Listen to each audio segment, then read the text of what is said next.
Hi everyone, this is lecture 3.1, Sociological Theories of Class.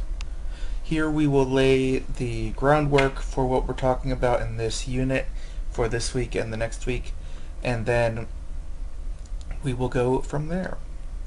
So first we'll talk about basic concepts, then we'll talk about actual sociological models of class, because there are a few, and then we'll talk about how class acts as an intersection class with other intersections such as race and gender.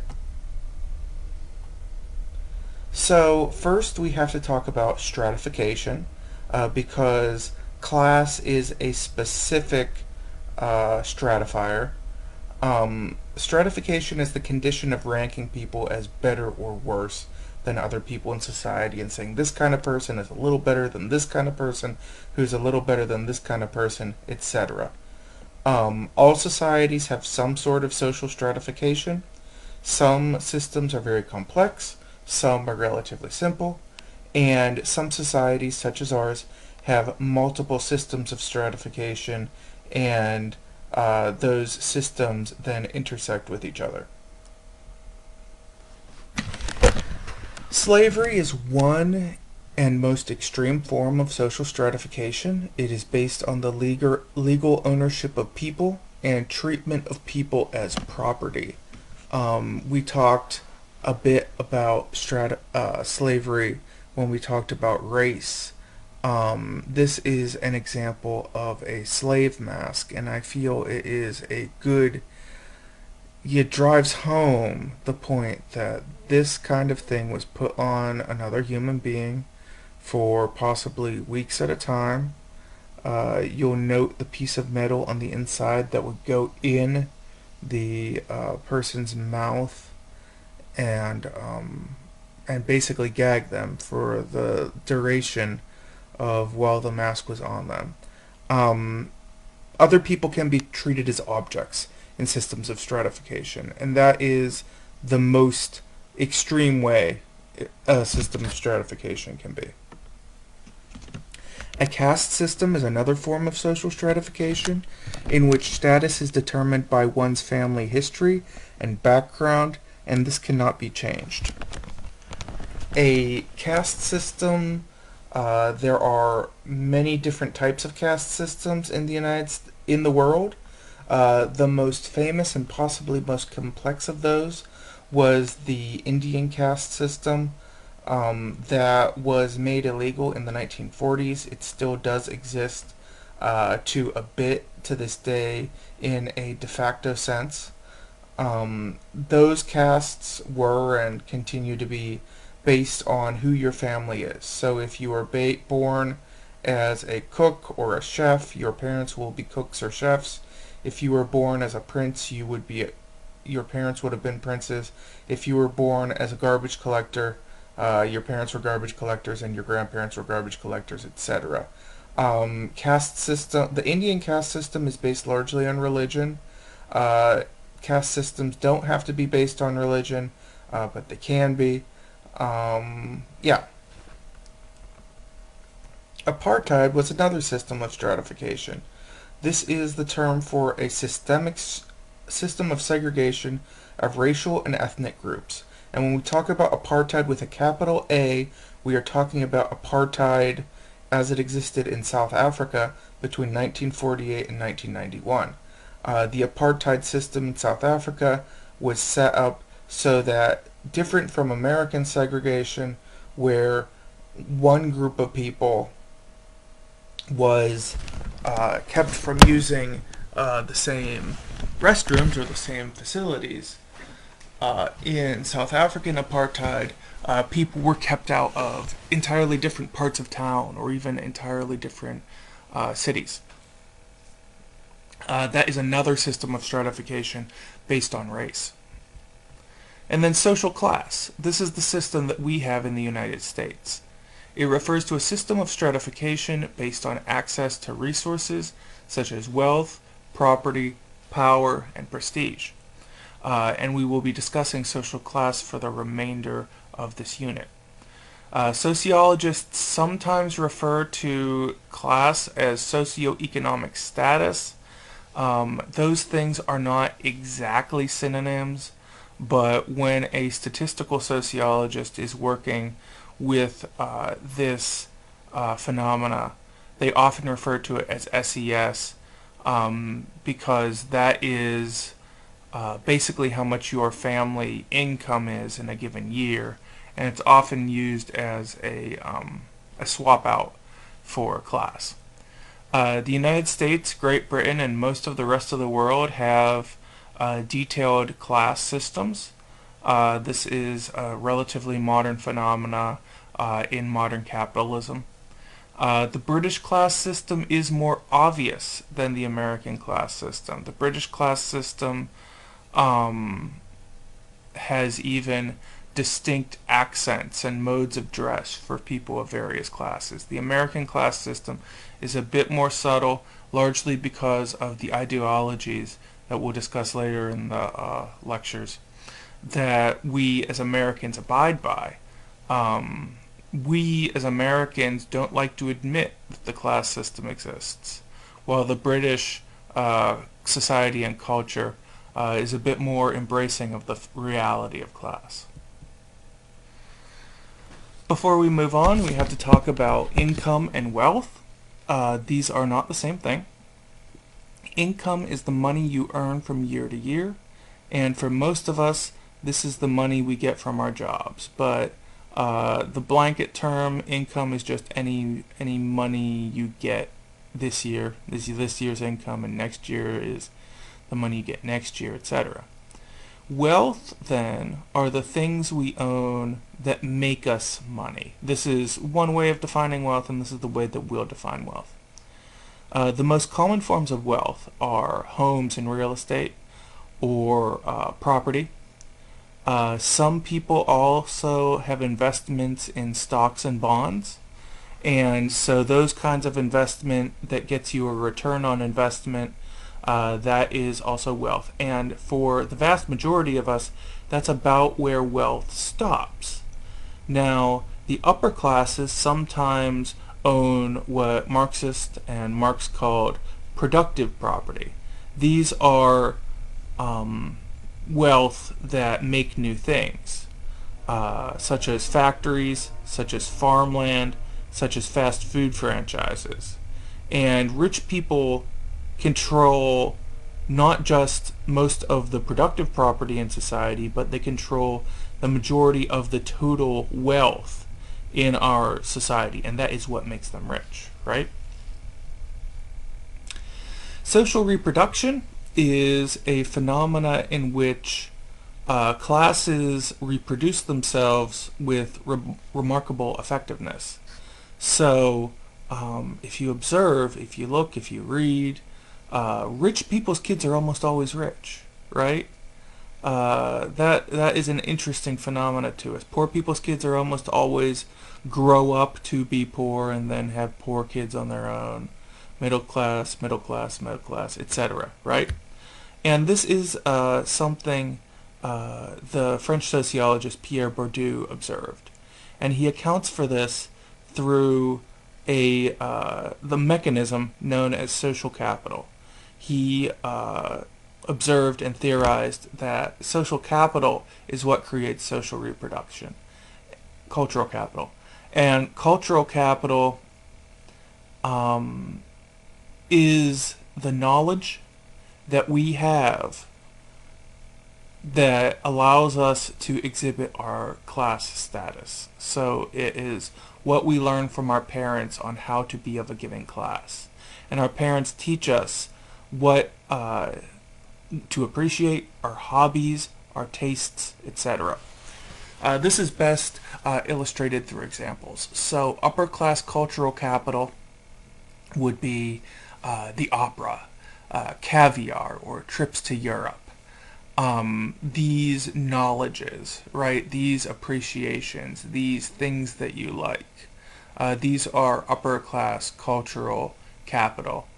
And the domination of our society by the upper class is illustrated by the fact when we talk about something as being cultured, we often are talking about upper class cultural capital, not middle class or working class cultural capital.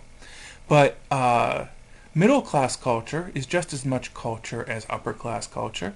Middle class cultural capital would be minivans, kids' soccer teams, or PTA meetings, right? These are all things that are of the American middle class. Working class cultural capital, beer, football, hot dogs, professional wrestling, uh, a old pickup truck that you've had most of your adult life, right? These are the things that the working class has. And these shift over time, of course. Those are just examples of a particular kind of working class. And why is this relevant? How does this help class reproduce itself? Well, we use our cultural capital to get what we want in given social situations, right?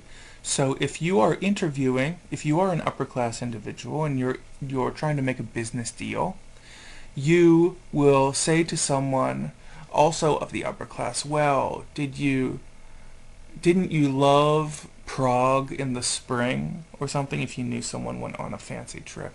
Oh, when I was there, blah, blah, blah, blah, blah. I don't know much about Prague. Well, that would be you, by saying you knew something about Prague, exhibiting your upper class cultural capital, right? And that would help you maybe break the ice on this business meeting.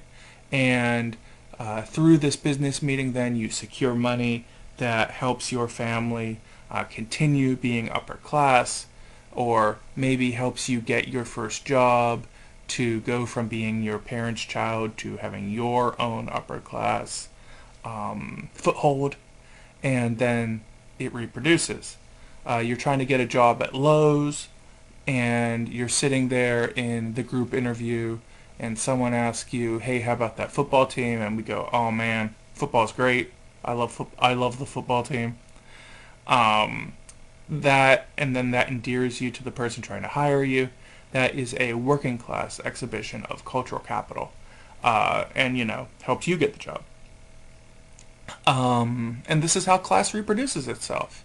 It's a subtle thing. It's not intentional. It's something most people don't do on purpose, but this is the mechanism through which, rich people have rich kids and poor people have poor kids. Social mobility, then, is your changing a position within the class structure. And it is possible to change your position within the class structure. It's not easy, but it is possible. There are several different types of social mobility. First, let's talk about upward and vertical and horizontal mobility. Vertical mobility can be either upward or downward. So with vertical mobility, this is you either going up the class structure or going down the class structure. It is you becoming richer or becoming poorer, right? That is upward or downward vertical mobility. Horizontal mobility, then, is you're changing your position in the class system but staying at about the same spot in the hierarchy. So let's say, for example, you were working in a steel mill in a working class job, and then you lost your job at the steel mill, and then you go to work in a lumber mill, right? Those are about the same prestige of a job. Those are about the same status of a job. So you don't really get much better or worse in your finances or your what people think of you as far as like the sophistication of the job. It's horizontal. Mobility can also be either individual or structural.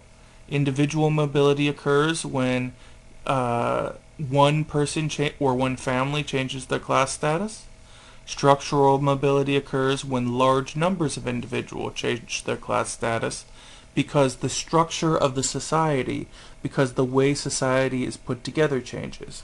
So if you were to get a big promotion and get a lot of more money that way, or get fired and lose your job, that would cause individual mobility. But if the steel mill that you worked in closed down and everyone lost their job, or if the university that you worked for closed down and moved, or a university came to town, a big change happened in your town or place you live that shifts the economic circumstances of everyone. That creates structural mobility. And then we have intragenerational mobility and intergenerational mobility. Intragenerational mobility occurs when people change their own class status through individual effort. Take that back to your Latin root word. Intra means within. So if you do something to change your class status, that is intragenerational mobility. Intergenerational mobility occurs when people change their class status through efforts of their parents or previous generations. So if your parents worked and saved all their money so that they could send you to college or something along those lines, and then that doesn't change their class status, but it changes your class status, that is intergenerational mobility. Now let's talk about some sociological models of class. There's the classic Marxist model, which focuses primarily on who owns property. The classical Marxist perspective is that society is divided between haves and have-nots, and that the bourgeoisie own the means of production. So the capitalist class, the upper class, owns the means of production. They own the steel mills, they own the McDonald's franchise, they own the Lowe's hardware store, right? And the bourgeoisie employ the proletariat, the workers, to run the factory, run the McDonald's, run the Lowe's, right? And the bourgeoisie dominate the proletariat, make the proletariat earn them money, and the bourgeoisie reap all of the rewards of that. Now, don't get confused. Sometimes people get confused and think that Marxists like this. The Marxian or Marxist model does not think that this is a good thing, but they observe that this is how things operate under capitalism. There are other classes within the Marxist class model. For example, the petit bourgeoisie or petty bourgeoisie are small business owners, and they control the means of production like the bourgeoisie, but they are more similar to the proletariat, but they're outside of the system. We also have the lumpen proletariat. So these are workers who are too downtrodden to take part in revolutionary activity to try to overthrow the rich, right? But Marx emphasized that it is the dynamic between the bourgeoisie and the proletariat that drives society and makes society do what it's going to do, and it would be the proletariat to rise up and overthrow the bourgeoisie in order to overthrow and remake the class system. And that is the name of conflict theory. That's where the name conflict theory comes from, for those of you more familiar with your sociological theory. Now, Weber based his model of class on Marx, but he built upon it, right? So he agreed with Marx about the means of production and wealth and class and all that, but Weber also added to it that power and prestige were also important in determining someone's class status and really understanding class scientifically, which is the next step Weber made as opposed to Marx. Marx was more of a philosopher. Weber was more of a social scientist. So, of course, Weber said wealth is absolutely a thing, but there's also power. So there's your ability to get what you want in society. So the mayor of a city might have a lot more power than the owner of a steel mill, but he doesn't have the same amount of wealth. That those are different things, and those both need to be accounted for, because the mayor of the city might be able to get things that the super wealthy steel owner wouldn't, right? So that needs to be taken into account. Prestige is how people think of you, right? So prestige is how impressive people think your job is. So are you a I don't know why I keep talking about Lowe's. I promise I'm not sponsored by Lowe's. But do you work at the hardware store? Do you work at Lowe's hardware store? Do you work at McDonald's? Do you work as a professor at a university? Do you work, are you a doctor, right? These are all jobs that have different things that people think of you because you have that job. That is prestige. And for most people, these line up. For some, it doesn't, right? So a doctor, most doctors have the same wealth, the same general amount of power, and the same general amount of prestige, right? Doctors are usually pretty good on all three of those regards. Janitors have relatively low amounts of wealth, relatively low amounts of power, and relatively low amounts of prestige, right? University professors, so let's just use me as an example. An adjunct university professor, on the other hand, we don't get paid all that well. This isn't me complaining. This is just me stating reality. We don't get paid that great. We don't have that much power, but people are impressed by the fact that I am a professor, right? So this is wealth and power being out of sync with prestige, right? To really understand my situation in society, you have to understand each of these three factors. And you could have that for a doctor too. Maybe a doctor has his own private practice in a really poor part of a really poor city, right? So he would have low amounts of wealth. He would have maybe a pretty good amount of power in that area because he is a doctor, and he would have a very high degree of prestige, right? You have to understand all three of these things to really understand who you're dealing with, both on a class level and on an individual level. So let's talk about our intersections. Class is an interesting intersection because it's the mechanism that makes other oppression possible, right? So if someone is African American and they're suffering largely to do with historic race relation issues, they are often poor or working class, right? A disproportionate number of African Americans are in the lower classes as opposed to whites, right? That is a reality of demographics. There are actually still more poor white people, but there are a disproportionate number of poor black people. There are more black people than there should be, and that indicates racism exists in our society, but those poor black people and those poor white people are still in the same class. But it's different to be poor and white than it is to be poor and black. It's interesting. It's an interesting mix. So class exists as a connector intersection.